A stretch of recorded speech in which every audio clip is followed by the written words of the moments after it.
सबसे पहले आप सभी के भीतर बैठे प्रभु परमात्मा को नमन करता हूँ, जिनकी कृपा मात्र से ही मनुष्य के जीवन में सुख का आविर्भाव होता है और दुख विदा होने लगते हैं। अभी आप अत्यंत ही सुमधुर और श्रेष्ठ संगीत का आनंद ले रहे थे।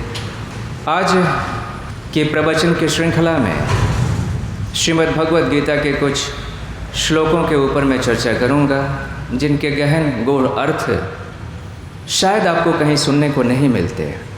सुकरात दुनिया के जितने भी बुद्धिमान व्यक्ति हुए हैं उनमें से एक हुआ। सुकरात यूनान का रहने वाला था। वो एक महान ज्ञानी समझा जाता है। सुकरात एक बहुत ही विद्रोही व्यक्तित्व का मनुष्य था। जो भी मनुष्य सत्य के दर्शन कर लेता है, जीवन के सत्य से साक्षात कर लेता है, वो विद्रोही हो ही जाता है। ये स्वभाव है सत्य का। स्वामी आत्मानंद परमहंस जी कहा करते थे कि सत्य को जानने वाला सिंह की तरह होता है। वो जिधर से गुजरता है दहाड़ते हुए गुजरता है। तो जाहिर है कि सत्य को जानने वाला जहाँ से भी गुजरेगा उसके आसपास के सभी लोगों को वो भयभीत कर देगा, डरा देगा। और ये डरे हुए लोग, ये भयभीत लोग कभी भी पसंद नहीं करेंगे कि इस तरह का व्यक्ति हमारे बीच रहे, जो 24 घंटे हमें डराता रहे, हमेशा हमारी कमियां दिखाता रहे, हमेशा हमें नपुंसक करार देता रहे। कुछ ऐसा ही काम सुकरात करता था। अज्ञानी सिद्ध करके रख दिया सबको उसने। लोग तंग आ गए, राजा भी तंग आ गया उससे। राजा के पास सुकरात के खिलाफ बहुत से शिकायतें पहुंची। कहा गया कि सुकरात जो है वो राजा के खिलाफ षड्यंत्र कर रहा है, राजा के खिलाफ लोगों को भड़का रहा है। सुकरात को मृत्यु दंड की सजा सुनाई गई। हजारों लोगों के बीच सुकरात को जहर देने का फैसला लिया गया। जहर पीसा जा रहा है, सुकरात बैठा है। सुकरात के ऊपर इस बात का कोई विशेष फर्क नहीं पड़ रहा है कि मुझे मारने की तैयारी हो रही है। हालांकि लोग परेशान हैं। सुकरात को चाहने वाले लोग उस समय बड़ी संख्या में थे यूनान में। हजारों की संख्या में लोग वहाँ इकट्ठे थे, रो रहे थे कि हमारा गुरु, हमारा पथ प्रदर्शक अब से कुछ ही देर बाद हमारे बीच नहीं रहेगा। लोग उदास थे। तो उन्हीं उदास लोगों में से रोते हुए किसी व्यक्ति ने जाके सुकरात के पास पूछा कि हे सुकरात, कुछ ही देर में तुम्हें मृत्यु की सजा दी जाएगी, तुम मर जाओगे। क्या ये बात सोच के तुम्हें घबराहट नहीं हो रही है? क्या तुम्हें डर नहीं लग रहा है? क्योंकि हम डरे जा रहे हैं ये देख के कि तुम्हें जहर दिया जा रहा है। सुकरात ने कहा कि डरने की कोई बात ही नहीं दिखती मुझे। दो ही बातें तो है मनुष्य के विषय में कही जाती हैं। कुछ लोग ये कहते हैं कि मरने के बाद आत्मा बची रहती है। तो अगर ये बात सच है कि मरने के बाद आत्मा बची रहेगी तो फिर मुझे डरने की क्या ज़रूरत है? ये ठीक है, जहर पी लूँगा, शरीर मर जाएगा, लेकिन आत्मा तो बची रहेगी ना। मैं बचा रहूँगा। अगर बचा रहूँगा तो डरने की कोई ज़रूरत ही नहीं है। और दूसरी बात, कुछ लोग ये मानते हैं कि आत्मा नहीं होती है। शरीर जब मरता है तो व्यक्ति पूरा ही मर जाता है। अगर ये बात सच है तब भी मुझे निराश होने की कोई ज़रूरत नहीं, क्योंकि जैसे ही जहर पीऊँगा मैं पूरा का पूरा मर जाऊँगा। अगर पूरा मर गया तो फिर सारा दुख समाप्त है। तो किसी भी स्थिति में डरने की और निराश होने की तो ज़रूरत ही नहीं है ना। और इस तरह से निडर की तरह सुकरात ने जहर लिया और जहर का प्याला अपने ओंठों से लगाया और पी के सुकरात मर गया। जिस शान से उसने मृत्यु को स्वीकार किया, ये बात बहुत ही काबिले तारीफ है। सुकरात को जहर देने वाले कौन थे? उनका क्या नाम था? वो कितने थे? वो क्या करते थे? उनके क्या ओहदे थे? खो गए वो लोग जिन्होंने सुकरात को मारने की कोशिश की। सुकरात को मारा, वो विदा हो गए। लेकिन सुकरात जहर पी के भी अमर है। सुकरात जहर पी के भी नहीं मरा। क्यों नहीं मरा सुकरात? और क्यों नहीं मरते सुकरात जैसे लोग? इस दुनिया में दो ही तरह के तो लोग होते हैं। एक वो जिन्हें जीने की कला आती है, और जिन्हें जीने की कला आती है उन्हीं को मरने की कला भी आती है। दुनिया में हर दिन लाखों लोग मर जाते हैं, लेकिन क्या हम सबको याद रखते हैं? कब पैदा हुए, कहाँ पैदा हुए, क्या किया? कुछ खबर नहीं। क्यों आए थे, क्यों चले गए, क्या किया, कुछ नहीं पता। आए और गए, यूं आए और गए जैसे किसी को कुछ खबर ही नहीं हुई। लाखों लोग चले जाते हैं, हम याद नहीं रखते उनको। लेकिन क्यों कुछ लोग हैं जिन्हें जाने के बाद भी याद रखा जाता है। संत जाते हैं दुनिया से तो हम कहते हैं कि संत ने समाधि ले ली, समाधि हो गई संत की। बाकी लोगों के मरने को हम समाधि क्यों नहीं कहते? बाकी लोगों के मरने को हम साधारण मरना क्यों कहते हैं? संत के मरने को हम समाधि कहते हैं। कृष्ण भी मरे, बुद्ध भी मरे। इन लोगों का मरना अगर हम देखें तो हमें ऐसा लगता है कि उनका मरना भी हमारे जीने से कहीं ज़्यादा कीमती था। उनके मरने में भी एक शान थी, लेकिन हमारे जीने में भी कोई गरिमा नहीं है। हम ऐसे जीते हैं कि हमारे जीवन में कोई लहर ही नहीं है, हमारे जीवन में कोई सुगंध ही नहीं है। हम मरे मरे से, मुरझाए मुरझाए से जीते हैं। जीना इसे क्या कहेंगे? ये ऐसा लगता है कि एक लंबी मरने की घटना है। हम रोज धीरे धीरे धीरे धीरे मरते हैं और एक दिन जाके पूरा का पूरा समाप्त हो जाते हैं। संत मरते हैं तो हम कहते हैं कि समाधि हो गई। समाधि का मतलब क्या होता है? समाधि का मतलब होता है समाधान। समाधान हो गया। समाधान यानी जीवन जो कि एक समस्या की तरह था, जीवन सभी के लिए एक समस्या की तरह है। क्यों मिल गया है, क्या इसका उद्देश्य है, क्या करना है इस जीवन के साथ, नहीं पता किसी को। संत को पता चल गई थी ये बात, इसलिए जब संत यहाँ से गया तो हम कहते हैं कि संत की समाधि हो गई। अर्थात जीवन का जो परम समाधान होना चाहिए वो समाधान हो गया। जो होना चाहिए था जीवन का वो हो गया। इस तरह से संत यहाँ से विदा हो गया। कृष्ण गीता में कहते हैं, यत्र काले तु अनावृतिम आवृतिम चैव योगिनः। कहते हैं कि हे अर्जुन, इस दुनिया में लोग दो ढंग से मरते हैं। दो तरीके हैं मरने के लोगों के। एक तरीका वो होता है जिसमें अनावृतिम यानी आदमी मरता तो है लेकिन मरने के बाद अनावृत्ति हो जाती है, यानी वो फिर से लौट के नहीं आता, वो चला जाता है। यत्र काले तु अनावृत्तिम आवृत्तिम। और दूसरा तरीका ये है जिसमें आवृत्ति होती है, वो मरता है लेकिन मरने के बाद फिर से चक्कर काट के और यहीं पे आ जाता है, इसी धरालोक में फिर से आके गिर जाता है, आवृत्ति हो जाती है। वो जो चक्कर था ना, वो चक्कर समाप्त नहीं होता, वो चक्कर चलता ही रह जाता है उसका। संसार का अर्थ आप जानते हैं, संसार शब्द का अर्थ होता है चक्र। तो संसार में जो मनुष्य जी रहे हैं, जो भी जीव जी रहे हैं, हम ये जानते हैं, हम ये मानते हैं कि वो एक चक्र में घूम रहे हैं।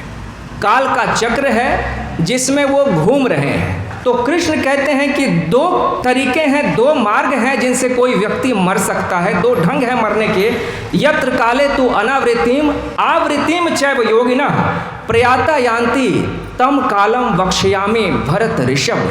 हे अर्जुन, मैं तुमसे उन दो मार्गों की, उन दो कालों की बात करूंगा जिनमें कोई व्यक्ति मरता है तो मर के या तो वापस लौट आता है इसी संसार में, या फिर मर के वो वापस नहीं लौटता। दो मार्ग हैं, ध्यान से समझने की कोशिश करें कि कृष्ण यहाँ पे क्या कह रहे हैं। कृष्ण कह रहे हैं कि यत्र काले, यानी उस काल की मैं बात करूंगा। काल, काल का मतलब क्या होता है? काल का मतलब हम जानते हैं कि समय होता है। तो कृष्ण कह रहे हैं कि जिस काल में, यानी जिस समय में व्यक्ति मरता है, समय बड़ा महत्वपूर्ण है। आपके जीवन में कुछ भी अनिश्चित नहीं है, आपके जीवन में कुछ भी संयोगिक नहीं है। हर चीज मनुष्य का अपना चुनाव है, मनुष्य का अपना निर्णय है। तो कृष्ण कहते हैं कि यत्र काले, जिस काल में, काल शब्द बड़ा महत्वपूर्ण है। काल का मतलब समय होता है, और समय क्या है? बड़ा गंभीर प्रश्न है। इस पे बड़े बड़े वैज्ञानिकों ने काम किया, न्यूटन ने भी काम किया, आइंस्टीन ने भी काम किया, स्टीफन हॉकिंस ने भी काम किया, लेकिन फिर भी कोई नहीं बता पाया ठीक से कि समय क्या है। आप भी प्रतिदिन समय का उपयोग करते हैं, हर दिन घड़ी देख के अपना सारा काम करते हैं, लेकिन आपसे पूछ दिया जाए कि समय क्या है बताइए, आप सोच में पड़ जाएंगे। आप ठीक ठीक नहीं बता पाएंगे कि समय क्या है। क्या आप बता पाएंगे? आप में से कोई भी व्यक्ति बता पाएगा कि समय क्या है? घड़ी में जो दिखाई देता है वो समय नहीं है, क्योंकि समय तब भी था जब दुनिया में घड़ियां नहीं होती थी। घड़ी तो बाद में आई ना जी, समय तो उससे भी पहले से था ना। तो समय को कैसे परिभाषित करेंगे आप? समय क्या है? वास्तव में जिसे हम बाहर समय कहते हैं उसी को हम अपने भीतर मन कहते हैं। भीतर जिसे हम मन कहते हैं वही बाहर समय कहलाता है।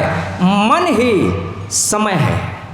तो आप पाएंगे कि जितनी मनुष्य के मन की गति होती है उतनी ही बाहर उसके समय की भी गति होती है। जितना बेचैन आदमी भीतर होगा उतना ही उसके जीवन में बाहर भी बेचैनी आपको देखने को मिलेगी। तो कृष्ण उस भीतर के समय की बात कर रहे हैं, यत्र काले, यानी समय के जिस क्षण में आदमी शरीर छोड़ता है, ये क्षण महत्वपूर्ण है। तो भीतर का ये जो समय है यानी मन है, उसी पे सब कुछ निर्भर करता है कि किस मन के काल में, मन के किस दशा में आप शरीर का त्याग कर रहे हैं। उस पर निर्भर करेगा कि आप कहाँ जाएंगे। आप उस पार निकल जाएंगे कि फिर से चक्कर मार के इधर ही लौट के आ जाएंगे। तो वो कौन सी दशा है मन की जिसमें व्यक्ति उस पार निकल जाता है और कौन सी दशा है जिसमें वो लौट के इधर आ जाता है, इस पर विचार करने जैसा है। आप सोचिए, मैंने कहा कि मन जो है वो समय है। मन को समय की तरह कभी आप महसूस करते हैं? आपका मन हमेशा दो स्थितियों में होता है, या तो वो भूत में होता है या फिर वो भविष्य में होता है। या तो आप भूत के बारे में सोच रहे होते हैं, जो बीत गया है समय, उसके विषय में सोच रहे होते हैं, या फिर भविष्य के बारे में कल्पनाएं हैं, योजनाएं हैं, कल क्या करना है, एक साल बाद क्या करना है। इन्हीं दो स्थितियों में आपके मन का जो समय है वो हमेशा डोलता रहता है। मनोवैज्ञानिक कहते हैं कि हमारा मन 80% समय पास्ट के बारे में यानी भूत के बारे में सोचता है, बीती हुई समय के बारे में, और 20% समय वो भविष्य के बारे में सोचता है। वर्तमान में तो वो ठहरता ही नहीं है, वर्तमान में कभी वो रुकता ही नहीं है। अगर रुकता भी है तो बहुत क्षण मात्र के लिए, 3 सेकंड से ज़्यादा वो वर्तमान में रुकता ही नहीं है। मनोवैज्ञानिक ये भी कहते हैं कि समय का जो विभाजन हम करते हैं भूत, वर्तमान और भविष्य, ये गलत है। वास्तव में जिसे हम वर्तमान कहते हैं वो समय है ही नहीं, क्योंकि जब भी आपका मन वर्तमान में होता है तो उसमें कोई हलचल नहीं होती, उसमें कोई गति नहीं होती। आप कोशिश करके देखिएगा, आप कोशिश कीजिएगा कि अभी मैं वर्तमान में ठहर जाऊं। जैसे ही मन को आप वर्तमान में ठहराने की कोशिश करेंगे आप पाएंगे कि मन की सारी हलचल समाप्त हो गई। मन में कोई इच्छा नहीं है, मन में कोई योजना नहीं है, कोई कल्पना नहीं है, बीती हुई बातों की कोई याददाश्त नहीं है, मन बिल्कुल ठहर गया। तो ये जो ठहरी हुई अवस्था है मन की, यही वर्तमान है। और इस वर्तमान के क्षण में जो व्यक्ति शरीर त्याग करता है वो उस पार निकल जाता है, उसका पुनर्आगमन नहीं होता, उसकी आवृत्ति नहीं होती। लेकिन ये जो वर्तमान का क्षण है, क्या ये इतना आसान है? ये जो वर्तमान का क्षण है, इसको साधने के लिए तो जोगी जन्म जन्म लगा देते हैं, बरसों इसकी साधना करनी पड़ती है, तब जाके कहीं मन वर्तमान में ठहरता है। इतना चंचल है, इतना गतिमान है कि वो ठहरना जानता ही नहीं है। मन हमेशा आपको दोहराता रहता है। क्यों दोहराता रहता है? क्योंकि मन के ऊपर ही प्रकृति ने सारा भार दे दिया है जीवन को ढोने का। मन के भीतर इच्छाएं हैं, मन के भीतर वासनाएं हैं, और ये इच्छाएं और वासनाएं ही मिलके आपके जीवन को चला रही हैं। तो अब सोचिए कि मन अगर ठहर गया तो इसका मतलब है कि मन के भीतर से सारी इच्छाएं, सारी वासनाएं उस क्षण के लिए समाप्त हो गई।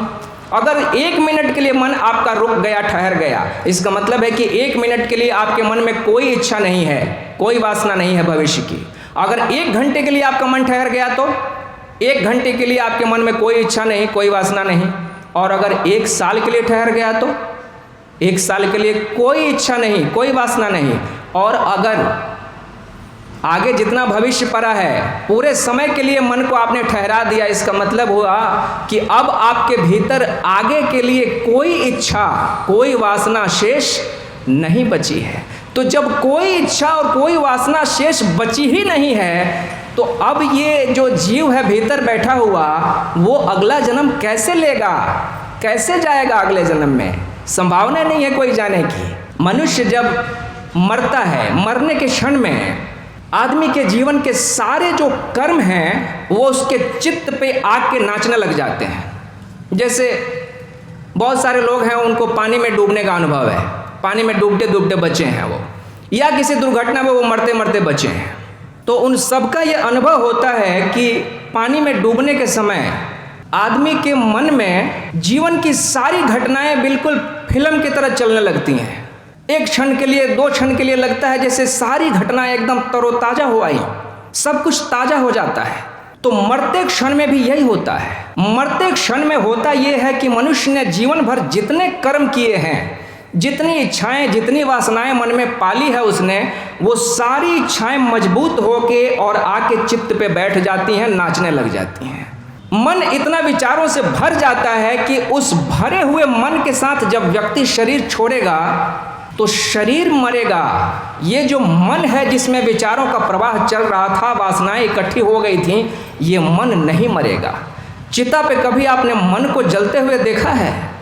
चिता पे कभी आपने विचारों को, इच्छाओं को, वासनाओं को जलते हुए देखा है? नहीं देखा है। शरीर जलता है, इच्छाएं नहीं जलती। उस शरीर के भीतर ये जो इच्छाओं का समूह होता है, जिसको सूक्ष्म शरीर कहा जाता है, यही आगे की यात्रा पे निकल जाता है। कहते हैं कि एक सेठ जी थे, नाम था उनका लकटम्पू जी। तो बेचारे लकटम्पू जी जब मर रहे थे, बूढ़े हो गए काफ़ी, और मरने के क्षण में पड़े हैं बिस्तर पे, कराह रहे हैं, अब प्राण निकलने ही वाले हैं। तो मरते समय में जैसा कि व्यक्ति याद करता है अपने रिश्तेदारों को, परिजनों को, दर्शन करना चाहता है, देखना चाहता है, तो उन्होंने कराहते हुए कहा कि मेरी पत्नी कहाँ है? पत्नी बगल में ही बैठी थी। उसने कहा कि यहीं हूँ, मैं यहीं हूँ। बोले कि अच्छा, बड़ा वाला लड़का कहाँ है? पत्नी बोली कि वो भी यहीं पे है, यहीं बैठा हुआ है। बोले कि ठीक है। उसके बाद जो 5 छोटे लड़के हैं वो कहाँ हैं? पत्नी ने कहा कि सब के सब यहीं हैं, आप निश्चिंत रहिए, आराम कीजिए। वो बोले कि नालायकों, जब सब के सब यहीं हो तो दुकान पे कौन बैठा है? दुकान बंद कर दिया क्या?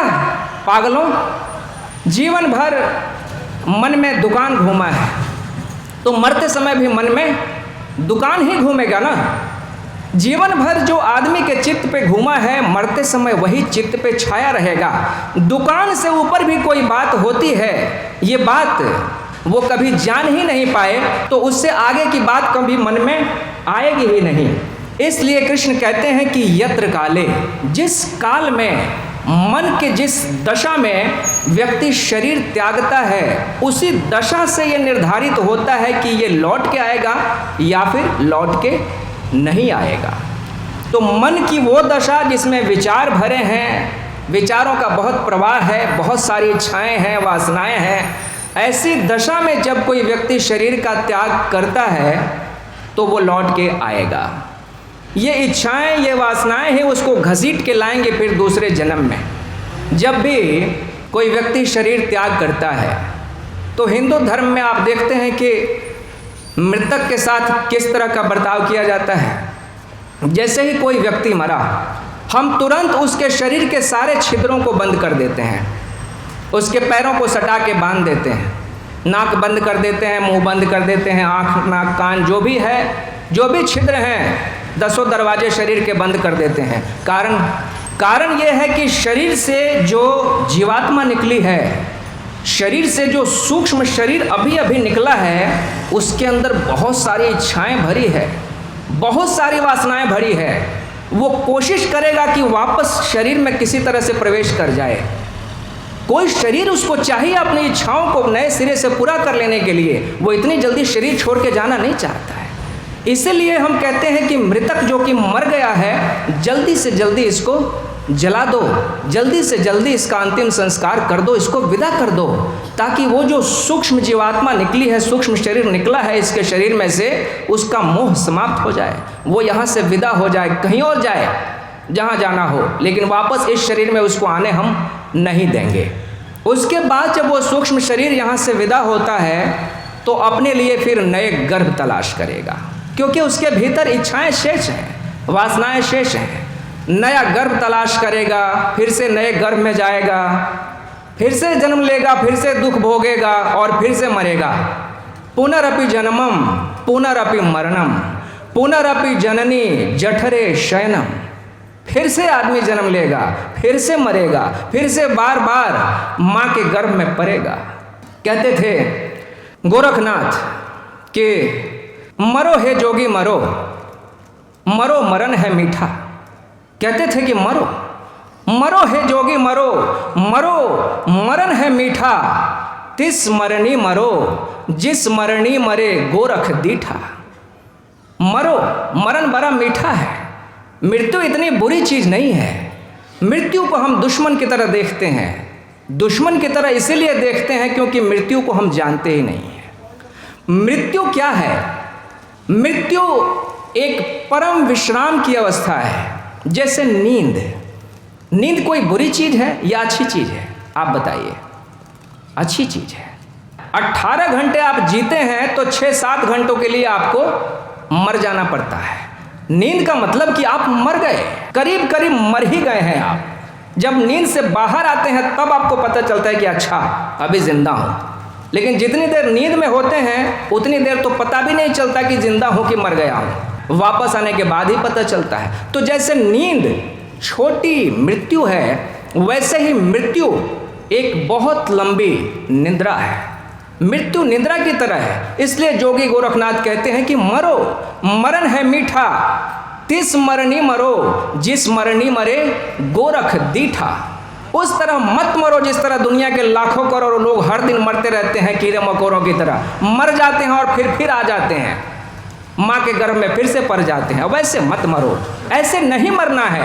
मरना ऐसे है कि गाड़ी उस पार निकल जाए, मरना ऐसा है कि फिर न मरना पड़े। आदि शंकराचार्य कहते हैं कि किसका जन्म श्रेष्ठ है? उत्तर में कहते हैं कि जिसका फिर कभी जन्म ना हो। और किसकी मृत्यु श्रेष्ठ है? तो कहते हैं कि जिसकी फिर कभी मृत्यु ना हो। जन्म उसका श्रेष्ठ है जिसे फिर दोबारा जन्म ना लेना पड़े, और मृत्यु उसकी श्रेष्ठ है जिसे फिर दोबारा मरना ना पड़े। ये जन्म और मरण के चक्कर से जब तक आदमी निकल नहीं जाता बाहर, तब तक हम नहीं कहेंगे कि वो वास्तव में जन्मा या वो वास्तव में मरा, क्योंकि एक ही चीज़ तो बार बार दोहरा रहा है। वो बार बार जन्म ले रहा है, बार बार मर रहा है। तो काल आदमी को नचा रहा है। अब सवाल ये है कि काल आदमी को क्यों नचाता है? आखिर काल है क्या चीज़ और ये नचाता क्यों है? आप ठीक से देखेंगे अगर ब्रह्मांड को, तो इस ब्रह्मांड में हर चीज गति में है। सूरज गति में है, सूरज हमारा घूम रहा है। वो जो बड़ी आकाश गंगा है, मिल्की वे गैलेक्सी जिसको हम कहते हैं, उस आकाश गंगा के चक्कर लगाता है सूरज। आज से लगभग 100-200 साल पहले तक लोग मानते थे कि सूरज ठहरा हुआ है। नहीं, सूरज चक्कर लगा रहा है आकाश गंगा के, और सूरज के चक्कर लगा रही है पृथ्वी, और बाकी के जो ग्रह हैं वो सब चक्कर लगा रहे हैं। पृथ्वी के चक्कर लगा रहा है चंद्रमा।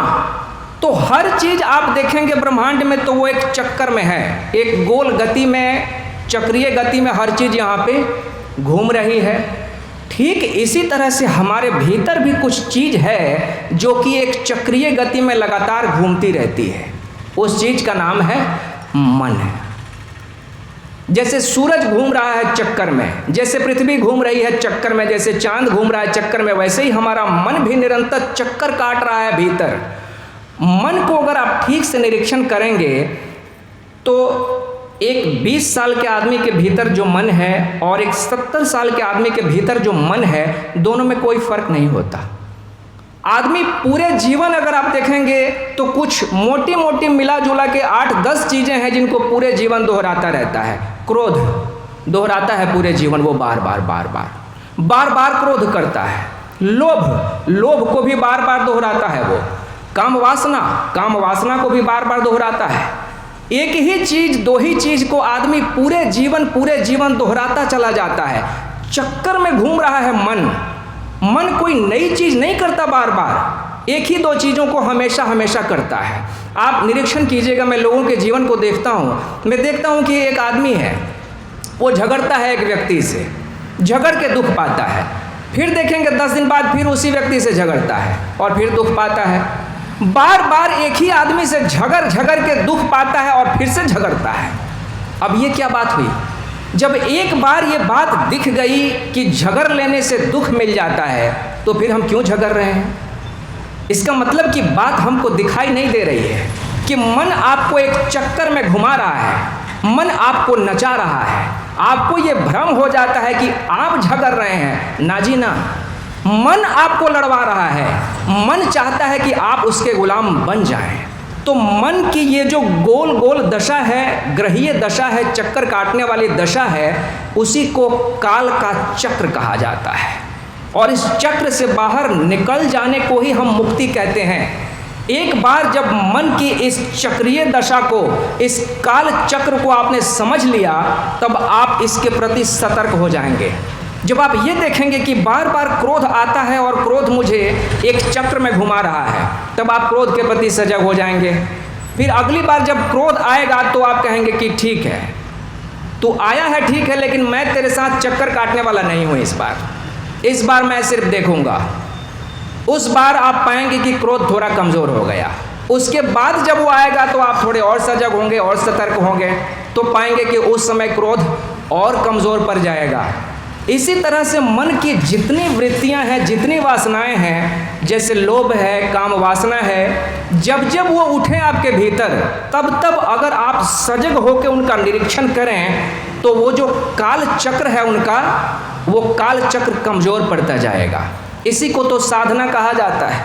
आध्यात्मिक साधना का सारा सार यही है कि मन की ये जो चक्रीय गति है, उसका हम निरीक्षण करें, उसके हम साक्षी बन जाएं और एक दिन हम उससे बाहर निकल जाएं, है ना। तो कृष्ण आगे के सूत्रों में बताते हैं कि समय का वो कौन सा क्षण है, कौन सी घड़ी है, जिसमें कि शरीर त्याग करने से कोई व्यक्ति उस पार निकल जाता है। वो बड़ा महत्वपूर्ण सूत्र है वो अग्निर्ज्योतिरः शुक्ल षण्मासा उत्तरायणम। कृष्ण कहते हैं कि अग्नि ज्योतिरः शुक्ल षण्मासा उत्तरायणम, अर्थात वो घड़ी, वो काल, जबकि अग्नि जल रही हो, ज्योति हो, दिन का समय हो, शुक्ल पक्ष चल रहा हो और उत्तरायण के 6 महीनों का समय हो, उस समय में जो शरीर का त्याग करता है वो मुक्ति को प्राप्त हो जाता है अर्जुन। वो फिर दोबारा इस जीवन में लौट के नहीं आता। बहुत बहुमूल्य सूत्र है कि कृष्ण कहते हैं कि अग्नि जल रही हो, ज्योति हो, दिन का समय हो, शुक्ल पक्ष चल रहा हो और उत्तरायण के 6 महीनों का समय हो, उस समय में जो शरीर का त्याग करेगा वो फिर से इस दुनिया में लौट के नहीं आएगा। बहुमूल्य सूत्र है, चर्चा करने में लंबा समय लगेगा, इसलिए इस सूत्र की चर्चा हम कल करेंगे। प्रयास करें कि कल आप ज़रूर पधारें, अधिक संख्या में पधारें। इस सूत्र पे बहुत विवाद रहे हैं। ये सूत्र देखने में जितना आपको सरल लग रहा है उतना सरल है नहीं। यहाँ अग्नि का मतलब अग्नि नहीं है, यहाँ ज्योति का मतलब ज्योति नहीं है, यहाँ दिन का मतलब दिन नहीं है, यहाँ शुक्ल पक्ष का मतलब क्या है वो जब आप समझेंगे तो चौंक जाएंगे। उत्तरायण कृष्ण किसको कह रहे हैं? एक तो सीधा उत्तरायण हम जानते हैं कि सूरज जब भूमध्य रेखा को पार करके उत्तर की तरफ आ जाता है तो हम कहते हैं कि उत्तरायण हो गया है। एक और भी उत्तरायण होता है, उस उत्तरायण की कृष्ण बात कर रहे हैं। और उत्तरायण के जो 6 मास हैं, षड्मासा, वो कौन से 6 महीनों की बात कृष्ण कर रहे हैं, इस सूत्र को हम बहुत गहराई से कल समझने की कोशिश करेंगे। तो चलिए आज की वार्ता को हम यहीं पे समाप्त करने जा रहे हैं। मेरी बातों को इतने प्रेम और शांति से सुना, इसके लिए आपका बहुत बहुत आभार प्रकट करता हूँ।